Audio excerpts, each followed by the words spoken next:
네, 안녕하세요. 선생님 잘 지내셨는지요? 디지털 교육 이해, 실장 에듀테크 이해 관련된 내용을 소개해 드리도록 하겠습니다.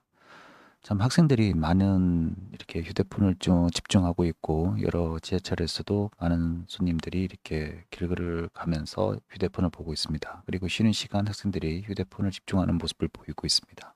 그러니까 어느 특정 공간에서 이렇게 휴대폰을 통해서 많은 휴식을 취하기도 하고 휴대폰에 집중하는 모습을 볼 수 있습니다.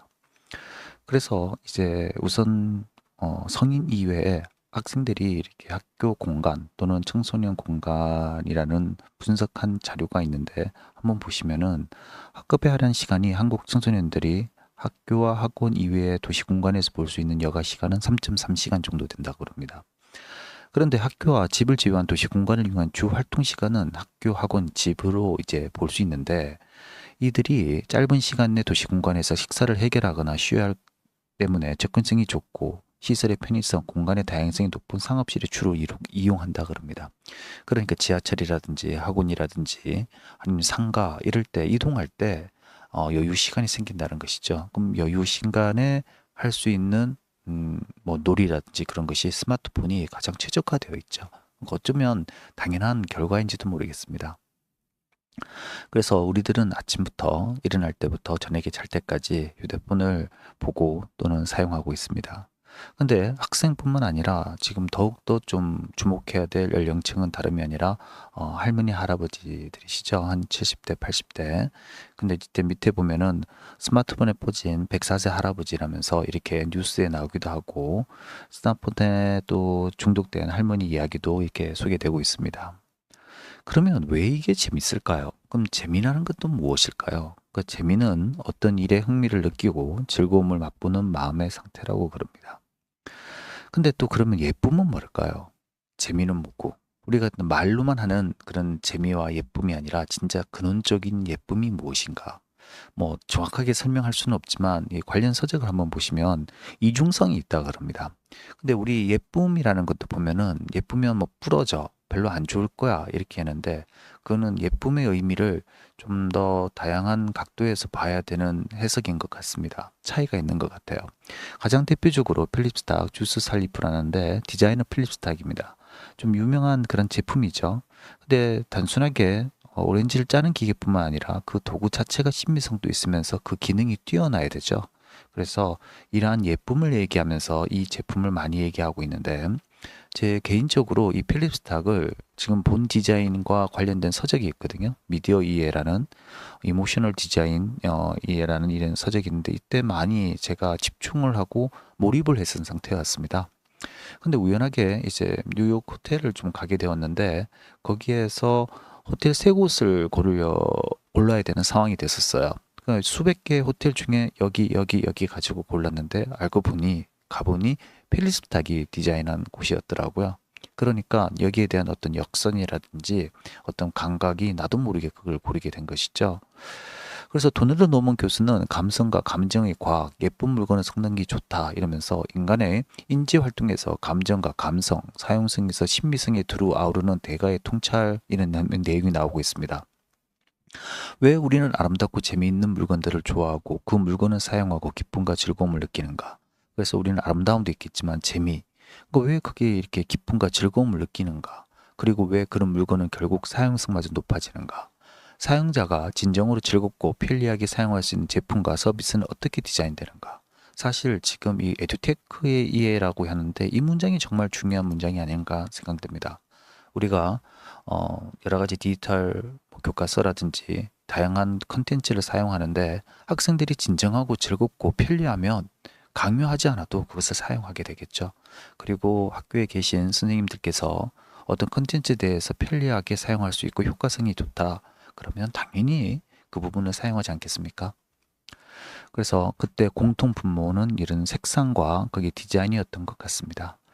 자, 다시 돌아와서 에듀테크의 이해. 에듀테크는 교육과 기술이 합성어로 교육에 ICT 기술을 적용함으로써 기존의 교육 서비스를 개선하고 새로운 서비스를 제공하는 차세대 교육의 의미를 한다. 이렇게 내용이 나와 있는데 어떤 교육 분야의 효율성을 위해서 다양한 기술적인 요소를 도입함으로써 교육 서비스를 하는 것을 생각할 수 있겠죠. 그래서 에듀테크 선도 학교도 있고 최근에 뭐 학교에서도 공문을 해서 여기에 임하고 뭐 또 지원할 수 있는 선생님을 모집하기도 하더라고요. 근데 이 내용이 교육공학과 맥을 같이 하고 있죠. 1920년대 등장한 교육학의 한 분야라고 시청각 교육부터 시작된다 그러면서 소개가 쫙 되어 있는데, 그러면서 마지막에 설계 개발 평가의 학문이면서 그리고 관리 평가에 대한 실제 학문이다 그러면서 쫙 나와 있습니다. 그 다양하게 뭐 해석은 되지만 쉽게 설명하면은 기술의 개발 또는 기계의 개발과 함께 교육의 효과성, 효율성을 중점을 두면서 다양한 매체를 활용하는 그러한 학문이 교육공학이라고 볼 수 있습니다. 근데 교육기술이라는 단어도 나오거든요. 또는 교수, 학습이라는 단어도 나오고, 그러면 좀 이것은 뭐 차이냐 이렇게 할 수 있는데, 사실 우리 교육이라는 것이 1900년대 초반부터 좀 체계화됐죠. 교육공학도 그러고요. 그런데 이 체계화되는 과정 속에서 처음에 범주가 하나의 교실이었죠. 그리고 좀 더 학교가 되고 지역이 되고 이제 국가가 되고 지금은 전 세계의 어떤 교육 전략을 논하는 시대가 되었지 않습니까? 이게 범주가 달라지면서 용어가 좀 달라진 겁니다. 그러니까 교수 또는 이런 단어가 나오면은 교실 중심이 좀 작은 규모고요. 교육공학, 뭐 교육 이렇게 단어가 나오거나 많이 그러면은 교육 전체 프로그램 또는 국가 단위 이런 식으로 생각하시면 되겠습니다. 뭐 다양하게 해석은 많지만 기술과 그리고 매체를 통해서 이제 맥을 같이 하고 있고 범위가 넓어졌다 이렇게 생각하시면 되겠습니다. 근데 이런 내용이 보면은 기술 결정론적인 그런 내용이 많이 나오고 있습니다. 기술의 발전이 사회 구조와 문화 가치를 결정하는 가장 핵심적인 원동력이라고 보는 겁니다. 그러니까 이게 절대적인 사실이라기보다는 이러한 해석이 있는 것이죠. 토스타인 베벌린 기술 결정론 용어를 처음 대중화하신 분이시고요. 그리고 미디어 관련되었을 때는 마셜 맥루언이라는 매체는 메시지라고 얘기하신 학자님이 계십니다. 이분이 제가 알기로는 캐나다 교수님이시고 영문과 1960년대 70년대 글 쓰신 게 이제 전기 기계 매체가 발달하면서 그러한 내용이 맥을 같이 하고 잘 분석하셔가지고 매우 유명한 학자가 되신 걸로 알고 있습니다. 자, 근데 밑에 역사적 예시로 등자, 인쇄술 이렇게 하는데, 그러니까 이 매체의 변화가 그리고 기술의 변화가 우리 사회에 결정적인 역할을 했던 원동력이다 그러는데, 인쇄술은 당연하게 아시겠죠? 그러면 또 다른 어떤 매체 또는 장비가 있을까요? 기술이 있을까요? 피아노나 그러면 음악에 결정적인 영향을 미치고, 미술은 사진기가 영향을 미치고, 그리고 등자는 뒤에 보여지겠습니다. 이 부분입니다. 그러니까 말에 발을 집어넣는 부분인데 이제 계급사회, 귀족사회라는 영향을 미치게 되는 것이죠. 그러니까 이런 식으로 어떤 매체가 또는 기술이 사회 구조와 문화에 결정적인 원동력을 가진다. 이런 것은 기술 결정론이라 그럽니다. 근데 왜 이 얘기를 좀 하느냐? 저희 학교나 이렇게 교육기관에 보면은 사용하는 기술을 한번 보십시오. 우리가 원해서 교육계에서 원해서 기술이 개발이 되어서 들어오기라는 것보다는 빔 프로젝트, 뭐 전자칠판, 인터넷, 컴퓨터 뭐 이런 게 보면은 전부 다 우리를 위해서보다는 기술이 만들어지고 그게 효율성이 좋으니까 이용하면서 밀려 들어오는 경향성이 있죠. 그런 부분에 대해서 좀 이렇게 얘기하고 있습니다. 자, 그런데 또 재밌는 것은 좀 저희가 디지털 교육이고 교육공학에 관련되어 있지만 훈민정음 한글에 대해서도 좀 파급이 아주 크죠. 최근에 들어서. 그래서 최근 일본이나 중국, 미얀마 등 이 한글을 배우고 자생적으로 한글을 배우면서 확산되는 그런 경향성을 볼 수 있습니다. 이 내용으로 보면 어떻게 될까요? 그냥 단순하게 한글을 사용한다를 넘어서 그들의 문화와 언어 그리고 글쓰기에 영향을 미치지 않을까 하는 생각이 듭니다. 자, 훈민정음 이제 창조하신 이제 세종대왕님이시고 오른쪽에 왕가 사는 남자 이 영화 이렇게 나오죠. 단종에 대한 얘기 나오는데 제가 왜 이렇게 하냐면 최근 들어서 뭐 단종에 관계되는 이러한 영화 같은 건 1,500만 명이 봤다 이런 얘기도 나오더라고요. 그런데 이 단종에서 이제 많은 사람들이 이 분을 지키기 위해서 또는 도모하기 위해서 죽음을 이르렀죠. 근데 다름이 아니라 여기에 세종의 한글에 관련되고 그걸 주요 기술자 또는 학자들이 많이 이렇게 좀 희생을 당하죠. 그런 부분이 참 안타까운 부분이라 좀 여겨집니다. 지금 수없이 많은 그런 과학자라든지 학자가 이제 어떤 정치적인 이유로 사라진 부분이 있는 것 같습니다. 근데 지금 의외로 훈민정음을 교육사적 연구가 거의 이루어지지 않았습니다. 적습니다. 생각보다 많이 적습니다. 이 내용이. 그러니까 국문학에서는 이제 언어적으로는 이렇게 많이 연구가 되어 있는 매체 또는 교육사적 의미 이런 부분에서는 많이 부족한 그런 실태입니다. 자, 에듀테크, 그러니까 교육과 기술의 합성어 이런 내용이 나오면서 인공지능, 빅테크, 가상현실, 증강현실을 이용해서 교육 시스템에 적용 중에 있다. 그리고 특징, 개인 맞춤형, 교사 업무 효율화, 그리고 다양한 기술의 활용, 학습 방법의 혁신, 다양한 형태로 개론서는 설명되어 있습니다. 근데 가장 많이 주목받는 것이 개인 맞춤형 학습이겠죠. 근데 맞춘다는 게보다는 이제 워크플로우, 러닝 저니처럼 어떤 것의 결과를 보고서 어떤 데이터를 주는 게 아니라 그 풀어가는 과정을 추적을 계속합니다. 그 추적하는 상황에서 풀어내야 될 문제를 제시한다든지 요약 정리를 준다든지 관련 자료를 실시간으로 줄 수가 있게 되는 것이죠. 그리고 또 이 수준을 넘었다 그러면 그 맞춤형 자료가 그 수준에 맞게끔 즉시 변형이 되는 거죠. 이 부분이 포커스가 맞춰져 있는 겁니다. 근데 교사 업무 효율화도 했지만 지금 교사 업무가 과하게 늘어날 여지도 좀 있게 되는 것입니다. 그래서 에듀테크는 뭐 우리 국내에서는 11조 전망하고 있는데 정확한 수치는 모르겠지만 분명히 확산되고 있는 것은 확실합니다. 그래서 교육 기관 등에서 제공되는 인공지능 프로그램이라든지 또는 다양한 프로그램이 굉장히 밀려 들어오고 있고 학교에서도 인공지능 관련 프로그램을 한 100여 가지를 보여주더라고요. 그중에서 사용하실 신청할 프로그램을 신청해라고 이렇게 얘기하고 있었습니다. 그러니까 이제 교과마다 선생님마다 자기가 선호하는 프로그램 그리고 또 사용하는 이제 프로세스에 따라서 이제 인공지능 프로그램이 사용되고 그리고 또 다른 걸 선택하고 있는 것이죠. 근데 워낙 기술 속도가 빠르니까 영상 제작 프로그램인 소라그란 프로그램이 있었지 않습니까? 문장을 집어넣으면 영상이 만들어지는 그런 이런 프로그램이 6개월 정도 사용되다가 중국에서 더 파급적인 어떤 프로그램이 나오니 개발 중단해 버리죠. 아니면 개발 중단이라기보다는 다른 버전을 만든든가 서비스가 중단되어 버립니다. 그 프로그램 사용 주기가 6개월 정도로 이렇게 짧아지게 되는 겁니다. 우리 한글 꽤 오래 쓰고 워드 꽤 오래 쓰지 않습니까? 근데 인공지능은 이렇게 기술 속도가 빠르니 이제 학교에 도입되거나 이런 부분이 굉장히 급변하는 그러한 형태를 가진다. 그리고 또 아이들은 유튜브 영상을 통해서 언어를 배우고 있습니다. 또는 학습을 합니다. 많은 아이들이 엄마, 아빠, 책, 그리고 다양한 사물을 보면서 익혔다면 최근의 아이들은 영상을 보고 있죠. 그래서 종종 이제 아이들 카페나 어디 이렇게 놀이터에 가면 아이들이 휴대폰을 보고 있는 장면을 쉽게 찾아볼 수 있습니다. 그것을 어떤 비난하자는 게 아니라 아이들은 그렇게 많은 다수의 아이들이 지금 스마트폰을 보면서 생활을 하고 있죠. 이 아이들이 5년, 10년이 되면 학습 방법이라든지 양상이 좀 많이 달라질 것 같습니다. 자, 그래서 유명 인터넷 강사님이 어떤가 싶어서 인터넷 강사님이라고 인간 강사 보통 이렇게 치더라고요. 그렇게 한번 검색해 봤습니다. 이렇게 스님이 나오고 영상도 봤어요. 그런데 이 부분을 딱 보니까 제가 유사한 광고 영상이 한번 생각이 나더라고요. 일본에 예전에 한 8, 90년대 있었던 일본 환타 광고인데 다양한 개성 있는 선생님들이 나와서 환타를 광고했던 그런 내용입니다.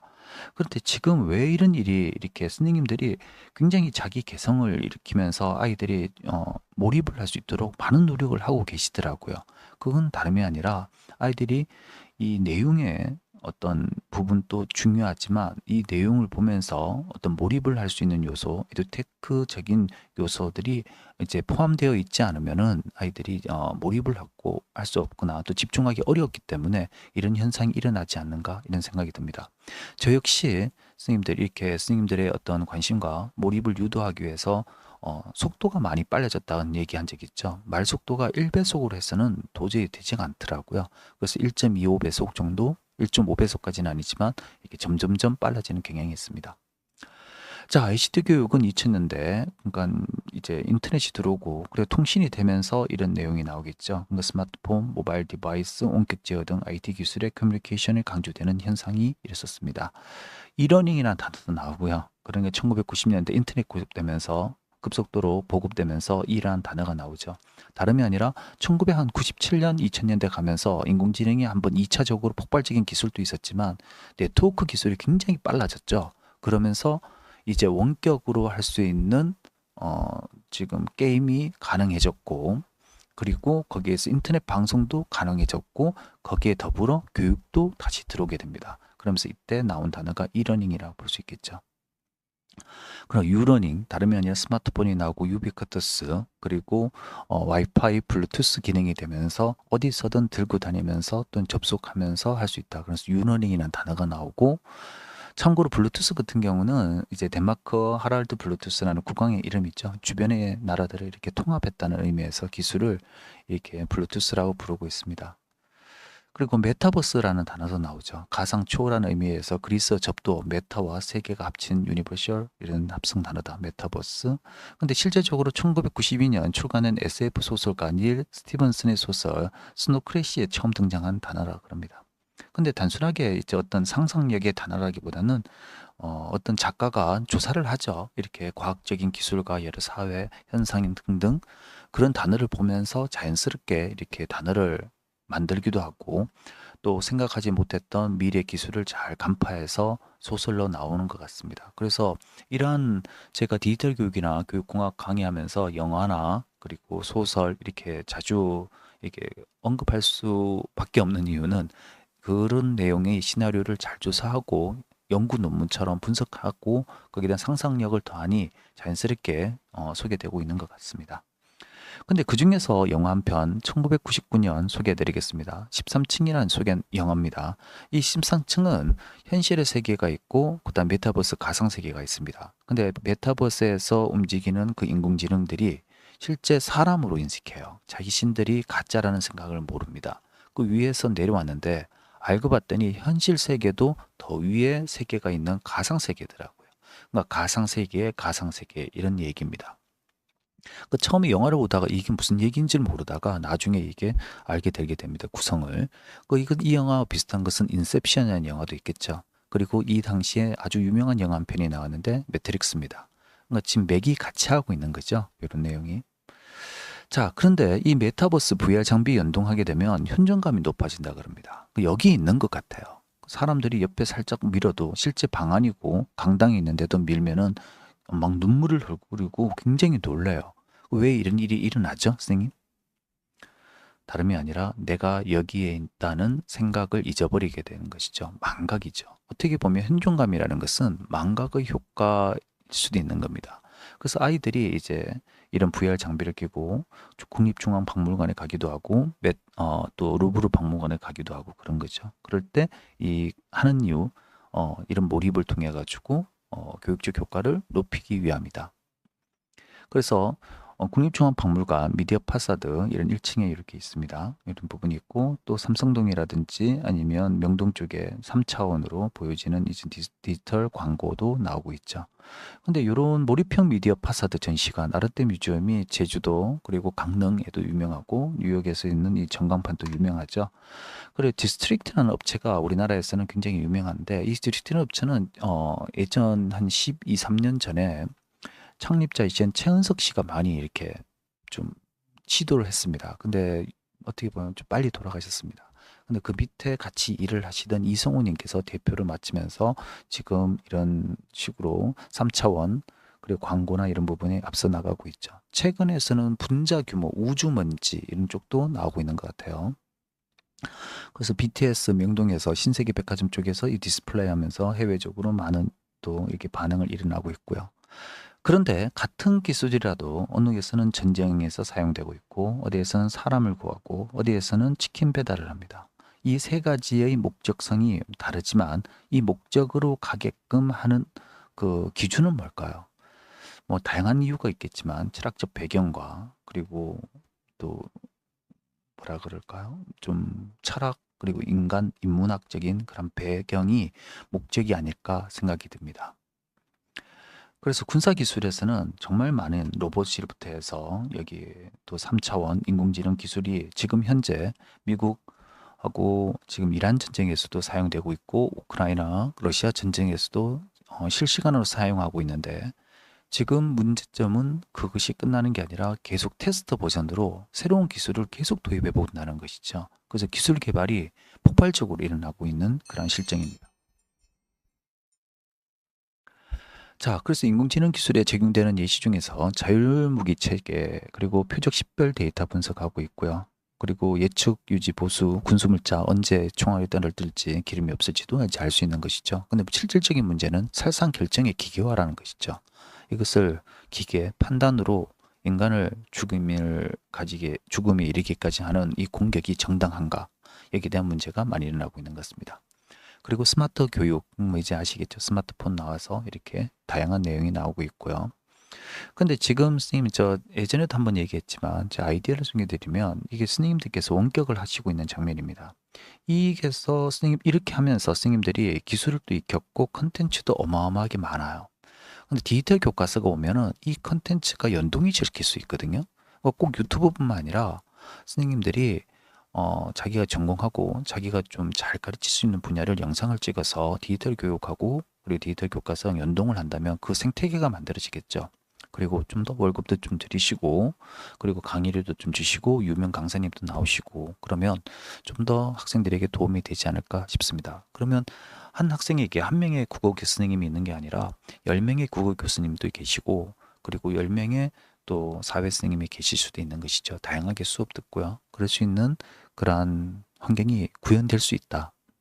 그래서 전현직 선생님과 인적 자원을 활용한 교육 콘텐츠 자양 생태계 조성이 될 수 있다. 이거는 애플 처음 진행했을 때, 애플 스마트폰이 났을 때 어플의 생태계를 만들려고 그랬죠. 이거와 유사하지 않을까 생각이 듭니다. 자, 그리고 에듀테크의 특징 그러면 그냥 용어만 익히시면 되겠습니다. 좀 학자들이 초개인화 이렇게 좀 강조하는 얘기가 많죠. 그런데 개인화가 되고요. 그리고 연결화되고 그다음에 자동화되고 데이터화되고 있습니다. 중요한 내용이죠. 이렇게. 근데 지금 우리가 또 문법 납치라는 단어를 좀 한번 좀 알고 갑시다. 그러니까 무의식적으로 행한 문법이나 맞춤법 띄어쓰기 오류를 지적하고 이렇게 임신 공격하는 부분을 문법 납치라고 그럽니다. 우리나라에서 특히 이제 문법이나 띄어쓰기 굉장히 민감한 그런 댓글을 많이 보는데 해외에서도 있고 이것이 역사가 인터넷이 되기 전부터 이런 문화가 좀 있었죠. 근데 이게 확산되고 있는 것 같아요. 이런 부분이. 그래서 뭐 오래된 역사를 가지고 있고 문법을 빌미하면 언어 폭력도 가하고요. 이런 부분. 근데 학교 온라인 문해 교육의 예방적 지도가 좀 필요하지 않을까 싶습니다. 근데 이런 부분은 어느 이 화장실 이 휴지를 거꾸로 다냐 이렇게 다냐 이렇게 A형이 다냐 B형이 다냐 그러면서 논란이 됐는데 예전에 어느 연기 배우가 자기가 정말 연기 혼신을 다해서 연기를 했는데 수많은 이메일을 받았답니다. 편지와. 다름이 아니라 휴지 방향이 틀렸다. 나의 연기는 보지 않고 휴지 방향이 틀렸다. 이런 예시인데 이거와 유사한 부분이 아닌가 이런 생각이 듭니다. 자, 그리고 이 디지털 교육을 하면서 또 다른 아주 좀 중요한 환경 중에 하나가 교과 교실 될 겁니다. 각 교실마다 특성화된 전용 교실을 갖추고 학생들이 교과 교실 이동해 수업을 듣는 방식인데 어떤 학교 환경에서 녹음을 할 수 있는 환경, 그리고 자신이 이제 어떤 기기에 관련된 장비를 설치를 해놔야 되잖아요. 그런 부분, 그리고 자료화되어 있어야 되고, 그래서 교과 교실제를 하면 이런 부분이 좀 자유롭게 할 수 있잖아요. 근데 이렇게 진행을 하다가 최근 들어서 교과 교실제가 소리 소문 없이 좀 멈춘 듯 합니다. 근데 이런 부분이 좀 중요하지 않는가. 그리고 고등학교의 고교 학점제도 절대평가라는 환경도 있어야 되고 교과 교실제라는 환경도 선생님이 그 연구도 할 수 있는 환경이 마련돼야 되지 않을까 이런 생각을 가져봅니다. 교과 학점제 같은 경우는 도입되다가 지금 진행되고 있는데 선생님들이 여러 과목을 개설할 수 없고 또는 개설 인원이 적으면은 또 개설되지 못하는 상황이 되죠. 대학교 학점하고 유사한 일이 벌어지고 있죠. 지금. 그리고 뭐 지방에서는 원격으로 사용되기도 한다 그러는데 일부분이고요. 그래서 원한다고 학점 이제 개설이 되지도 않고 또 하나 학점 때문에 점수 때문에 그 내가 듣고 싶은 그런 과목을 못 듣는 일도 발생됐죠. 그러나 또 어떤 학생들은 내가 원하고 내가 듣고 싶은 것만 들을 수 있다. 그래서 별로 그렇게 큰 문제가 되지 않고 좋은 환경이라는 의견도 가지고 있습니다. 자, 그리고 교과 교실제 이런 내용이 나왔고요. 그리고 디지털 교과서의 학교 현장 설문조사 이렇게 내용이 있는데 좀 아직적은 부정적인 생각을 많이 가지고 있습니다. 그러나 UI UX 디자인이라든지 그리고 사용자 만족도 어제는 재미와 그리고 예쁨의 뭐 미학이라든지 정말 재밌고 정말 사용이 편리하다. 그러면 강요가 아닌 선택으로 인해서 확산될 거라고 여기집니다. 자, 그리고 또 하나 간과하면 안 되는 부분이 신문을 봤을 때는 발광하지 않죠. 근데 모니터를 봤을 때는 모니터 화면을 크게 밝게 할 수 있죠. 태블릿이 보면 스마트폰이. 그래서 글자 크기를 다르게 할 수 있죠. 그래서 의외로 이 노년층께서 이 스마트폰이라든지 또는 전자서적을 한번 사용하게 되면 종이로 된 서적과 그리고 신문을 보기가 힘들어 하십니다. 의외로. 그렇기 때문에 한번 이러한 기술적 고급 기술이라 그럴까요? 선진화된 기술을 맛보게 되면 후행하는 것이 좀 어려워지는 현상이 벌어진다.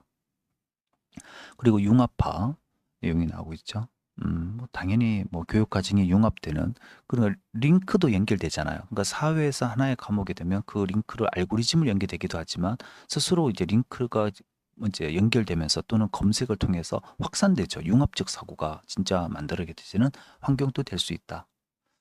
자, 그리고 전자교과서 내용이 나오고 있고 학생 주도 융합 교육이 자연스럽게 발현될 수 있다. 그리고 제가 아이디어 드린 것은 여기에 있으면 여기에 관련된 선생님들께서의 다양한 어떤 강의라든지 그리고 자료가 배경이 제공될 수 있다.